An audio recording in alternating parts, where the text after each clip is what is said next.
Manoj Kumar Jha, Lok Sabha, from Lok Sabha please.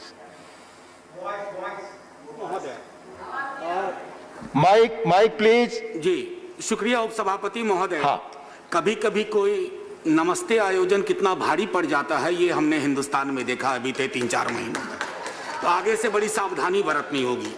Sir आप थे सदन में, एक दिन मैंने कहा था कि हम लोगों को दैहिक दूरी शब्द का इस्तेमाल करना चाहिए, सामाजिक दूरी नहीं। सर हमारे मुल्क में वैसे ही सामाजिक दूरी बहुत है सर, इतनी है कि हम उसको भर नहीं पा रहे हैं। हम ये नहीं भूले कि सामाजिक दूरी के बाद एक जमात के ऊपर मुकदमा होने लगा और कई और जमातें जो नमस्ते में थी या सरकार टॉपल करने में थी, उन जमातों का जिक्र इस अफसाने में नहीं हुआ। ये चिंता का विषय है सर। कोरोना संक्रमण मार्च के आखिरी हफ्ते के हालात हम सब वाकिफ हैं सर। लॉकडाउन हुआ, मैं माननीय मंत्री महोदय से जानना चाहूंगा क्या यह व्यक्तिगत निर्णय था या सामूहिक निर्णय था, क्योंकि हमारे यहाँ कैबिनेट सिस्टम है। अगर यह सामूहिक निर्णय था तो तैयारियों के बारे में बताएं, आपने क्या तैयारियां की? क्योंकि वो जो अचानक का लॉकडाउन था सर, उच्च मध्यम वर्ग को तो अपने दायरे में लगा कि हम सब ठीक हैं, हमें अपनी चिंता होनी चाहिए। हम बाकी से भूल गए कि जिनकी चिंता होनी चाहिए थी वो हमारी चिंताओं से गायब हो गया। अभी मजदूरों का जिक्र हो रहा था जो अलग अलग राज्यों में अलग अलग राज्य से आके काम करते हैं सर। मेरा मानना है, अभी बीते दिनों सदन में कहा गया कि कोई आंकड़ा नहीं है सर। सर ये मजदूर भाई आंकड़े नहीं है सर, ये किसी के पिता हैं, किसी की कोई माँ है, बेटा है सर। अगर आपके पास आंकड़े नहीं है इसका मतलब आपके अंदर दीदार करने की क्षमता नहीं है, नजर पैदा नहीं कर पा रहे हैं आप। 5 समृद्धि के टापुओं के निर्देश पे आपकी सरकार चल रही है और असमानता के महासागर में गोते लगाने वालों की कोई जिक्र नहीं है सर।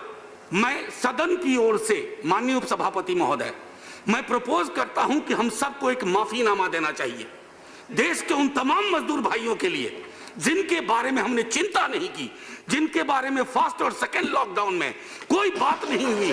थर्ड लॉकडाउन के बाद जब छवियां बिगड़ने लगी तो अचानक से हमने कहा कि ये क्या हो रहा है। ये माननीय उपसभापति महोदय, मैं अपने दल की ओर से निजीकरण और बाजारीकरण के खिलाफ हमेशा रहा।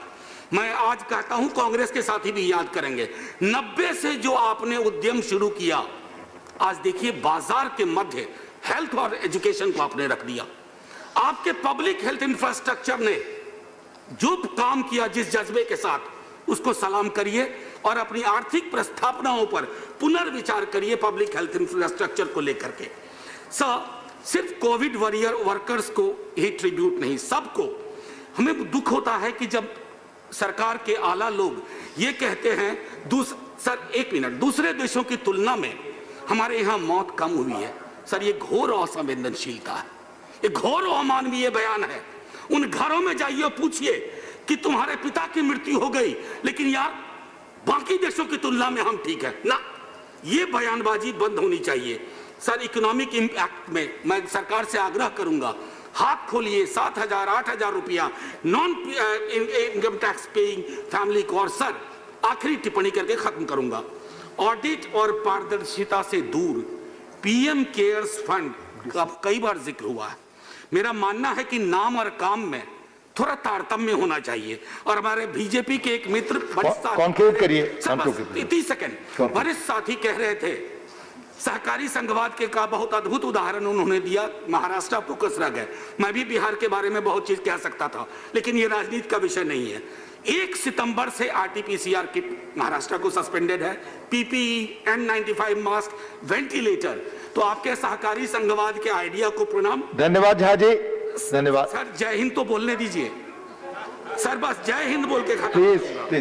सर जय हिंद बोलने से पहले असल में केंद्र और राज्य की सरकारों ने लॉकडाउन को दवाई मान लिया सर, वैक्सीन मान लिया। ये घोर अवैज्ञानिक सोच थी। अब बोल रहा हूं सर, जय हिंद। धन्यवाद। श्री स्वप्न दास गुप्ता जी।